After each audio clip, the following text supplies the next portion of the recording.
Good evening and welcome to another Mothman podcast. We are your number one source for sci-fi and paranormal podcasts. Also be listening for podcasts from Moth and Flame. You'll be hearing about hypnotherapy and mediumship.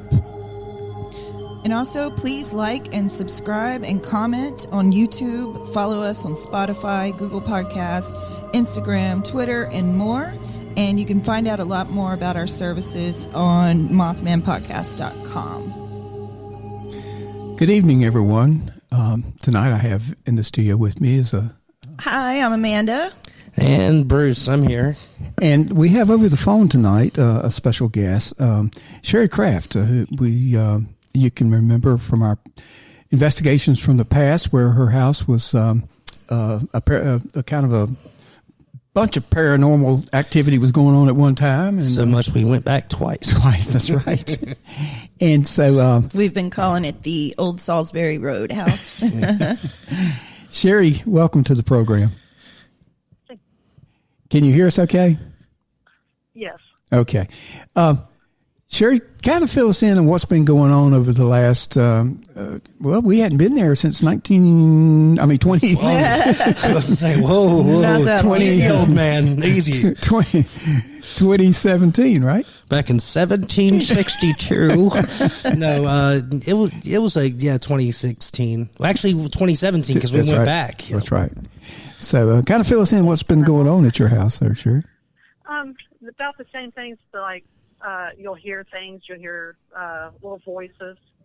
But about 2 weeks ago, a little girl I was babysitting for, she came into the kitchen. I was making her snacks, and she asked who lived here, and I told her that I did.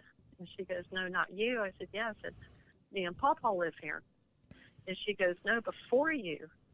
And I asked her, I said, "Well, what are you talking about?" She got talking about the man in the overalls. That kind of startled me because we don't discuss this with any of the little kids that I babysit for. And she was describing him in detail. Oh, wow. And I also remember there was a little girl spirit in your house, right, with the pink dress and bow? Or purple? This little girl is 3 years old. And she described the man in the overalls, and she also said that his daughter, I said, "Whose daughter?" She goes, "The man in the overalls." I said, "Well, what does she look like?" And she described her, when she described her, she goes, "She wears a purple dress."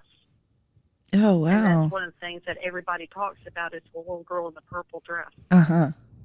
Well, that's the same little girl that you saw at that time, right? Now, I'm sorry? I said that's the same little girl that you've seen in the past? Yeah, it's the same little girl that anyone that has seen the little girl, it's the same little girl. And she described the man in the overalls. But she also said that there was a mom and that they were dead, that they were shot. Oh, my goodness. And we've never. Yeah, how does a 3-year-old would not come up with that out of the blue? Yeah. Like when we investigated your house that second time with the SLS camera, when we were in the basement, at one point we caught like 7 apparitions like manifesting at once with that SLS camera. Right. So it could be possible she could have been one of the ones in the basement. Because the basement in your house has a whole different atmosphere than your upstairs. It's a little more sad down there. Now, this little girl, you said she's 3 years old. Yes. You don't think her parents, the parents, are they aware of what's been going on? No, because when I talked to the mother about this, she was even like shocked. And then I've got a video where I videotaped her talking to her, and I showed her mom, and her mom was just like, she was just flabbergasted that, that she was describing her to the T. But she also said that we've never knew this. She also said it was the daughter of the man. Huh. Oh, that's interesting. So she picked up on some kind of relationship there. Right. She said the mom was there, and she said that it was his daughter. Now, when we were there, we got that EVP where we had a man's voice introducing himself as Jimmy. Now, did she ever mention like what the dad's name was, or did the name Jimmy come up at all? No, she's never mentioned the name. Wow, But that it was is... when she woke up from a nap is when she was giving me all these details of these three people. Huh. And has she mentioned it again, or was it just kind of that one time? Or She talks about the little girl in the purple dress. wow, so she may be playing with her, kind of thing. Yeah, Wow. but she doesn't talk about the other two, but she talks about the girl. That is really interesting. I used to teach preschool 3-year-olds, and very familiar with their psychology and everything. And that's just very unusual. Like, a kid does not usually come up with something like that. No, and she was very serious when she was talking. You know, you could tell she wasn't trying to make up a story. Right.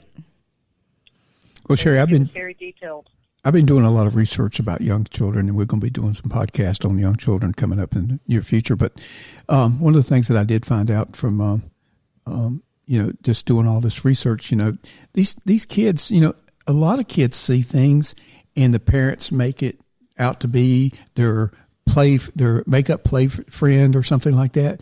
But they're actually seeing an entity, and we're just so close mind, we're trying to make up an excuse that it can't really be something other than just their made up play friends. So this is a good example of someone seeing something, and it's not a made up play friend. It's really something that they're seeing and they're experiencing.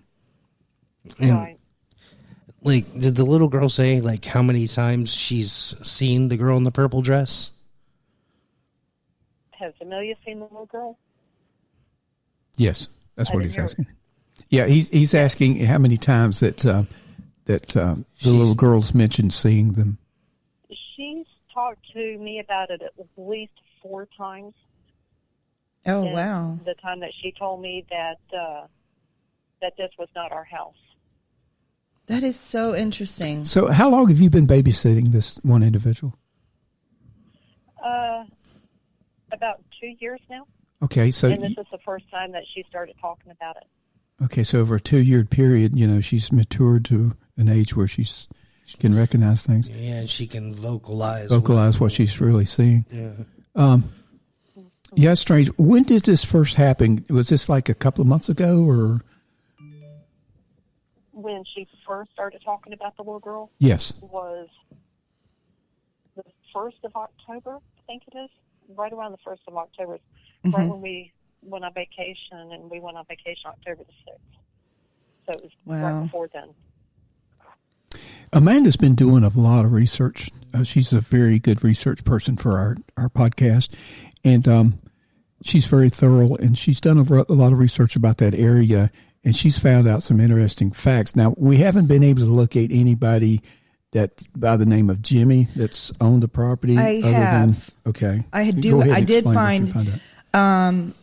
There was, where you live on Old Salisbury Road, there were 3 farms that came together, and your property was on the Kimmel family farm.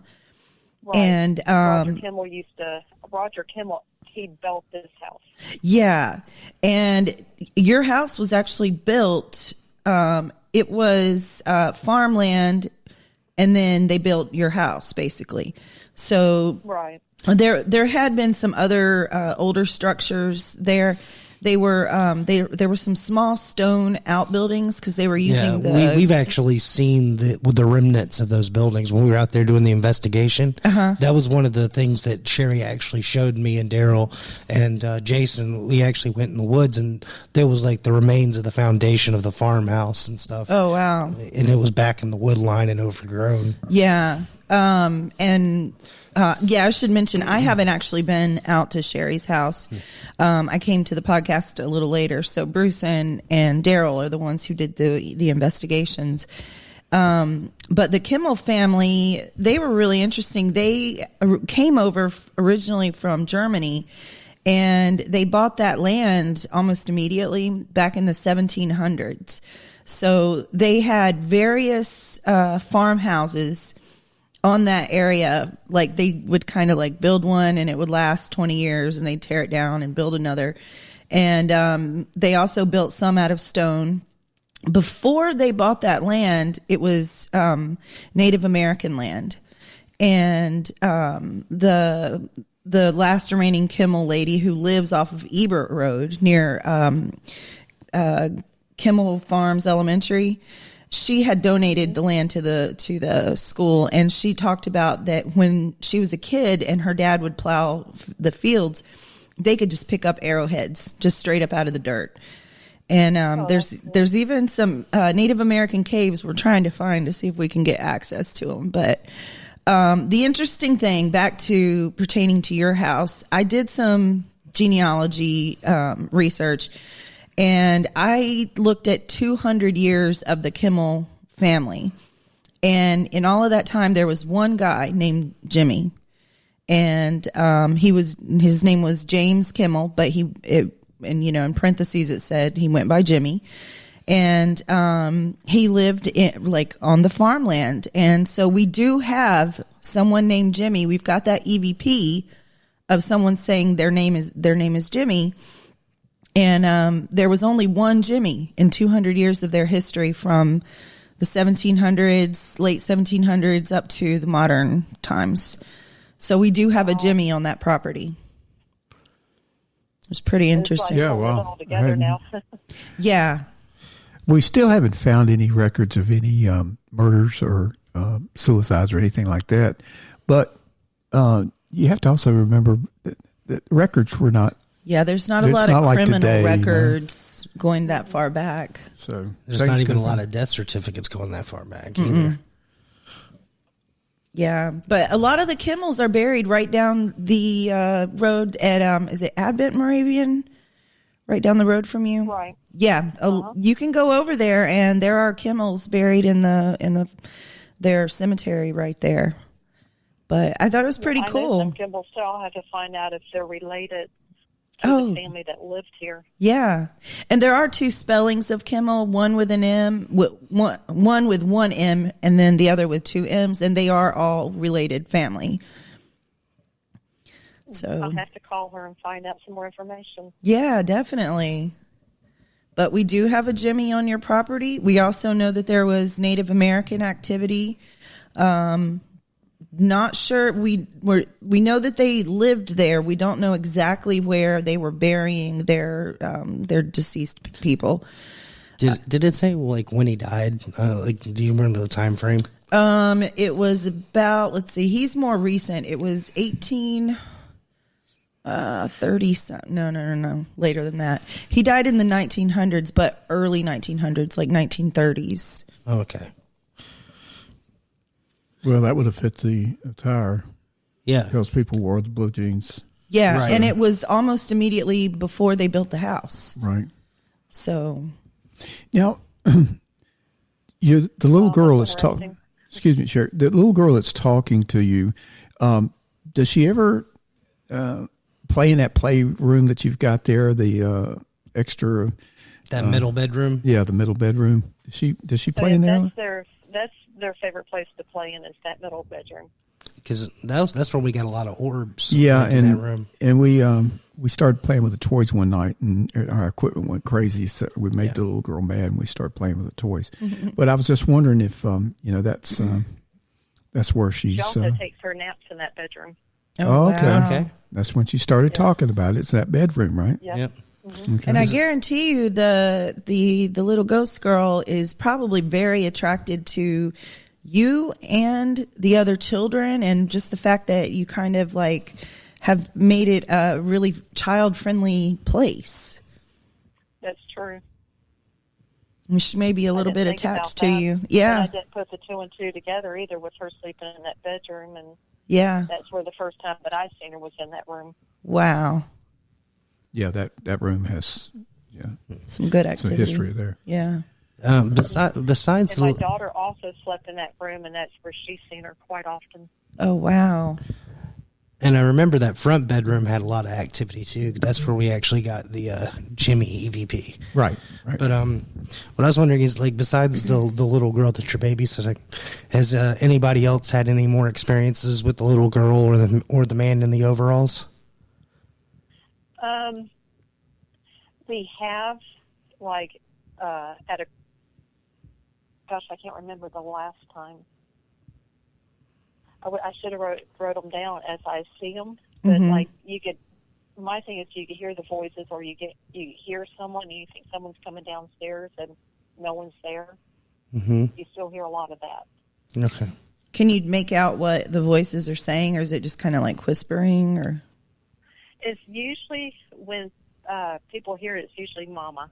Oh wow. Yeah, that's in our first investigation. Oh my goodness. You'll see that from the first interview too. That she's heard Mama for quite a few years now. Well, I'm wondering if it's that little girl's really attached to you as kind of a mother figure.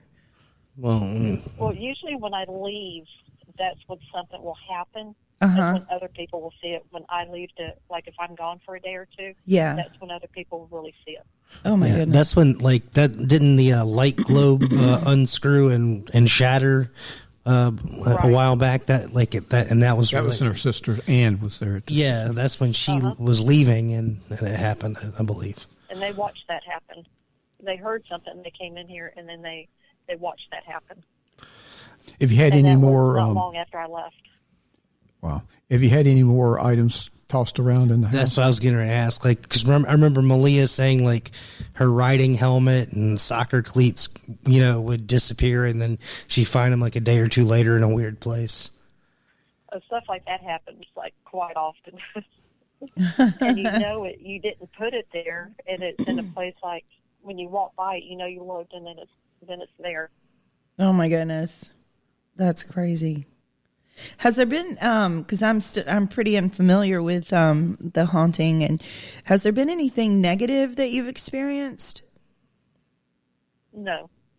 Oh, that's nothing good. Negative, nothing bad. Yeah. They're playful. My brother, it spooked him, but nothing bad. Now, your brother's the one that when they opened the door, and he says he's not coming back in, right? Oh, yeah. He had his hands full, and the door opened for him, and he's like, that's it. I'm done. I'm not in your house anymore. But that's so helpful. He won't stay here by himself either. Oh, wow. That sounds like a really kind of nice haunting. And what's interesting is I grew up in a couple different, I grew up all over the place, but a couple places I've lived have been on Old Salisbury Road or right around the corner on West Clemensville. And that area is so active. I know our West Clemensville house was haunted. I've heard of other people having paranormal activity in other houses on Old Salisbury Road. And nothing malevolent, but I've just heard a lot of, like, the people who used to be there are still hanging around. Well, supposedly some of the ley lines actually run from, like, through New York, actually run through Pilot Mountain and kind of almost split Winston-Salem, like, into the Twin Cities, supposedly. Like, I was doing a little research about ley lines, and because there's a lot of a lot of places around the Winston-Salem area that are highly active, and in Greensboro as well. So it's probably because we're relatively close to ley lines. Mm-hmm. Now, Bruce, go ahead and explain what ley lines are for those listeners that are not going to be familiar with that word terminology. How does that affect us? All right, ley lines are basically they're like Earth's natural, like, lines of electromagnetic energy, and any time that you live near these natural lines, Native Americans believe that the veil between worlds is a little bit thinner on these ley lines. The Native American tribes used to call them dragon lines. They've been talked about since the days of the Druids. Right, and if you go back through history, you'll find that a lot of Indian reservations were built on them. Whether they knew it or not, they were built on ley lines. Mm-hmm. And so I'm thinking that they felt something, so they put it in here. They were drawn to it. And Sherry, you're living in an area that was heavily populated with Native Americans at one point in history. Yeah. I never knew that. Yeah, I mean, this is just me because I'm crazy and I like archaeology. But I would imagine that you could probably do a little 1 foot square hole in your backyard and dig down maybe 2 or 3 feet and probably find some arrowheads or something. Artifacts. Yeah. And the if you go back and do the research, Cheri, that school, what is it? The Kimmel Farms. Yeah, it's built on Native American property, and there's supposed to be some caves in your area. Also, at one time there was a rock quarry not far from where you live. Are you aware of that? I'm not familiar with the rock quarry. Yeah, there's the whole Old Salisbury Road area is actually on bedrock. You can dig down just, I think it's just maybe 10, 15 feet, and it's bedrock. And they quarried that out since the 1700s, maybe earlier, because I know the Native Americans also used some of the granite. And all of the buildings downtown Winston were built from the quarry on Old Salisbury Road. Yeah, and anything with like granite quartz, like these quarries and these bedrocks, cause what scientists call the stone tape theory, and that's one of the theories of why there's residual hauntings. They believe that these minerals actually absorb that energy, and they just kind of release and burst over time. And so the whole theory behind a haunting or any place else that we look at is the energy that is projected by the entity itself. And so we're looking at that energy, and it's held together in an area like that you live in, Cheri. It was really funny because, everybody that's watched our video knows that when we finally got the name Jimmy, it drained all of our batteries. Remember, I think Bruce was talking to you out in the hallway, and nobody heard that, but it's just as plain as day when you play the tape back that it was Jimmy. Hi, Daryl. Jimmy.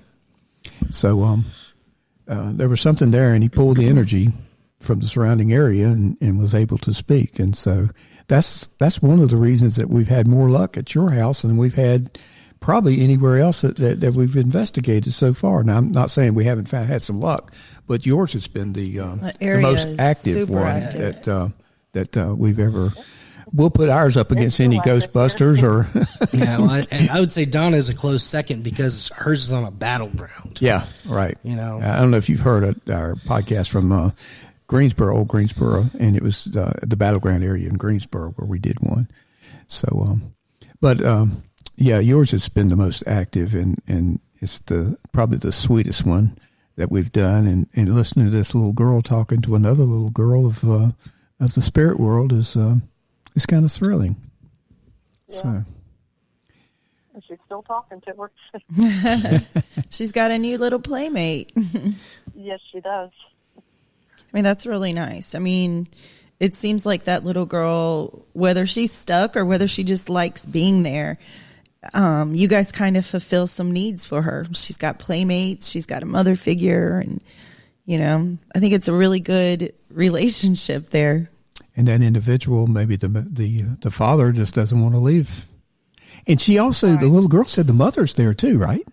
Yeah. Right. But we haven't any evidence of the mother so far. But like I said, we caught 7 different ones on camera. So there's still 5 unidentified spirits in that basement. But there's one in the basement that's crying. And see, I think that one's the mother because when Mickey went down there, Mickey was she's kind of got she's got a little bit of empath in her, and she started getting. She's like, I feel overwhelmingly sad, and she just started tearing up and crying out of nowhere for no reason. And we did get a woman's voice on the spirit box. It was just like a moan. It wasn't. Sounded like she was crying. Yeah. So I don't know if that is the mother, but I'm kind until we get any more evidence, that's the closest we have. Yeah, and you could have some Native Americans there as well. Yeah, that's true. Well, Cheri, we might. It could be that maybe the dad and the little girl, died first, and the mom was mourning for the two. This is true. Yeah. Yeah. You know, we might come to you and ask you if we could come in for the third time and see what else we could find, especially looking for the mother. And so maybe spend more time in the basement this time around, and see what we can find in the future. But Bruce would like to get a hold of that. I would like a copy of the video that you took of the little girl. Now wait a minute, is it showing the little girl? Yeah, you did. Well, I just want the audio of it. Yeah, really. okay. If we can get we'll take the audio off of that video. And I want to take the audio of the little girl speaking to the girl in the purple dress. Yeah, I don't want to put a right. Yeah, no, we're not going to do that. I was talking to Amelia, and then she was telling me about it. Yeah, if we could get that audio, or just get a copy of it, so we can make an audio tape out of it, so we can put it. With our next investigation. Right. I'll just extract the audio out of it, and then we'll be good. Okay. Do you know where, right down on the other end of Old Salisbury Road from you, there's that stone house? Right, that's just right down the road from us. Yeah, that one was built from the quarry, and they've got a lot of haunting there as well. But yeah, that was definitely. I like to talk to them. I know, I would too. All of the property, all of the buildings on that property were built out of the quarry granite. It was pretty interesting. Yeah, we're still trying to do some research to find out who owns that property now. I think it was a rental property at one time, wasn't it? No, has stayed in the family. It's the Snyder family, but the people who live there aren't named Snyder now because it's the Snyder house. Mm-hmm. But through marriage and everything, it's changed hands to other family members. But it's actually on the historic registry. I know in front of that stone house, one of my best friends had a car wreck and he passed away. Oh, my goodness. Right in front of that house. Oh, my goodness. So that could be one of their hauntings right there. Yeah, it could be. There's been a lot. And then, the Michael Hayes shooting on the other end. And that's a busy road. Yeah, there's been a lot yes, of tragedy on that road. There has. Well, here again, if you go back and listen to some of our podcasts, when I was a police officer, there was a lady who hung herself in a house right off of your road, Old Salisbury Road. Mm-hmm. And it's actually the house. It happened in the basement. That's probably the house that we rented right down on Old Salisbury. Oh, my goodness. We rented a house, and there was a person that hung themselves in the basement. Oh, wow. Mm-hmm. So that road is it's notorious. Active. Yeah. It's notorious. Yeah. So, Cheri, we appreciate your phone call tonight. We sure do appreciate you taking the time. I know out of your busy schedule, you're a hard person to get up with, to talk to us. And we will be back in contact with you. We would love to maybe come out again and sit down with you. Right, and you're more than welcome. And maybe borrow your house on a Friday night again. And yeah, definitely keep us updated. Like if anything else happens along the lines of her, the little girl talking to the girl in the purple dress, or if she mentions the man in the overalls, because I'm especially curious about the man in the overalls, because we still don't know if that's Jimmy or not. Or no, but I'm also curious about the mother now. Yeah, now we've got it from a reliable source now. Yeah. Yeah, that is true. But at least we did make a Jimmy connection. Right. Yeah. And so, here again, we heard somebody crying in the basement, so that could be our key right there. And I did see an orb go down that step. And that's plain as day on the camera. Oh, yeah, on the full spectrum. Yeah. The dog, and what's crazy is the dog even notices at the end, and he turns and looks and watches it go down there. Cheri, thank you again. And I hope you have a wonderful weekend, and it's been a pleasure. Or talking Halloween to you. is what I'm trying to say here. It's been a pleasure talking to you, and we will be back I appreciate it. We will be back with you again shortly. Thank you. Thanks, Cheri. Thank you. Good night. Bye bye. Well, guys, that was a great interview. And that was an interesting call right there. I'm telling you, that road has my curiosity like you would not believe. Oh, yeah. Yeah, I guess we need to spend some time on it. There's Salisbury Road. 3 or 4 houses I would love to investigate. And you know what? And I don't know how to get into them. Did she say she stayed in the house with the where the lady committed suicide? Yeah, that was her house. She rented it. But I was going to mention something to you, but I didn't want to bring it up. Might there. have followed her from that too, as well. That's what, we've got an entity whose head keeps hanging. Yeah, exactly. That's right. The limp, the bent neck lady kind of version.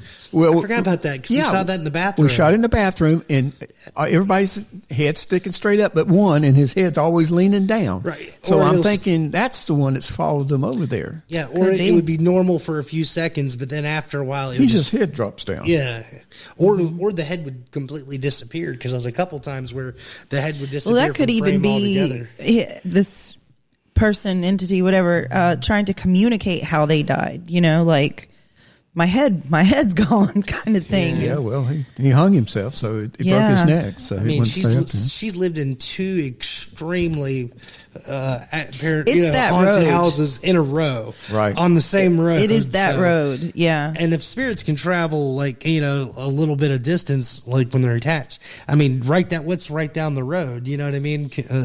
Yeah. So it shouldn't be that hard for that spirit to transfer, especially if that spirit's taken. And apparently, they have something that draws this sort of paranormal activity to them. So, and not everybody can do that. Yeah. And one thing is they're open to it. Yeah. Other people come up with excuses why this is not why real. Things aren't really happening, or it's a coincidence. And it's just amazing how many people who've been to Cheri's house have seen the little girl or seen the man in the overalls. Like, I'm waiting. I want to see it so bad. I got, it's like, and I work with her sister, so I know these people. It's not like they're strangers to me. Right. It's these people are,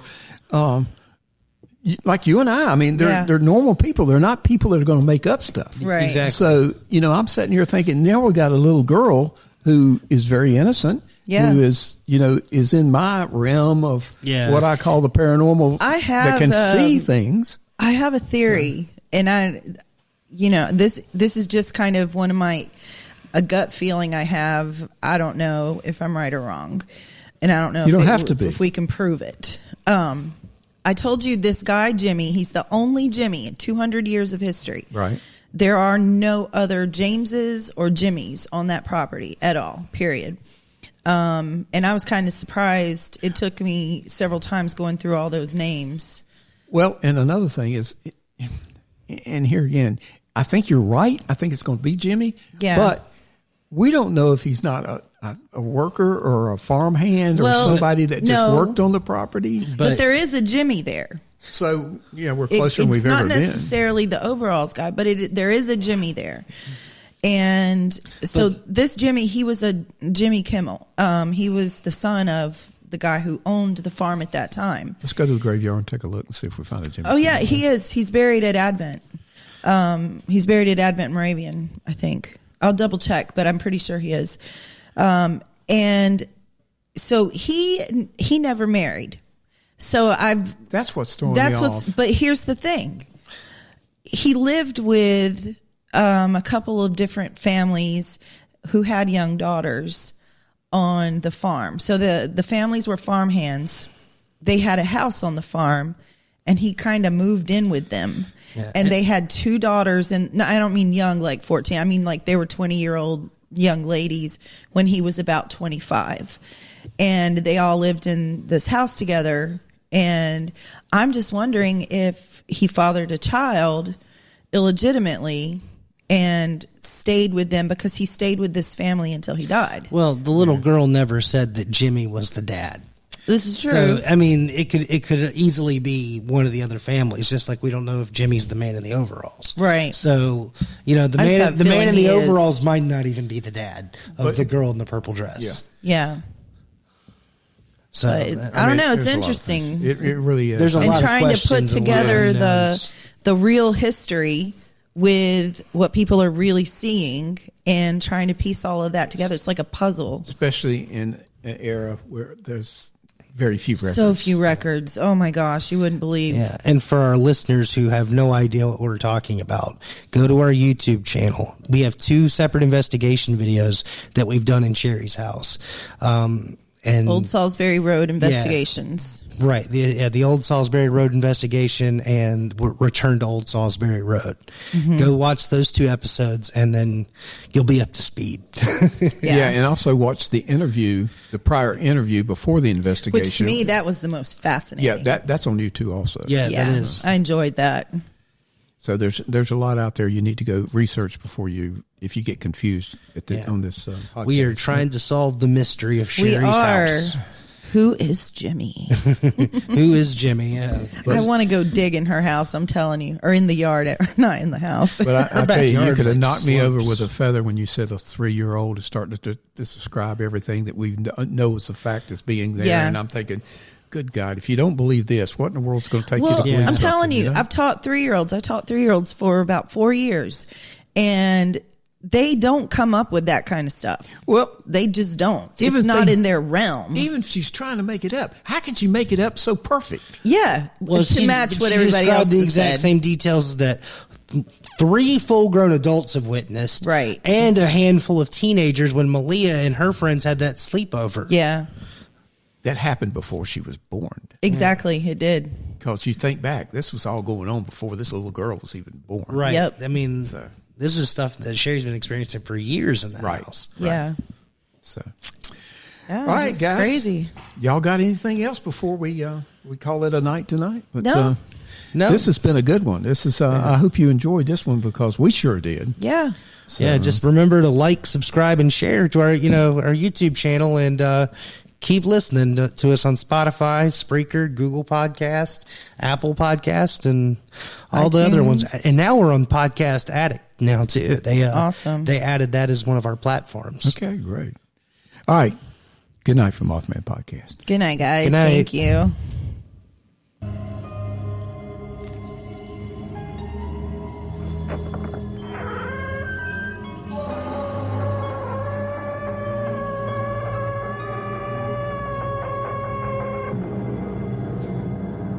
And good night from Mothman Podcast.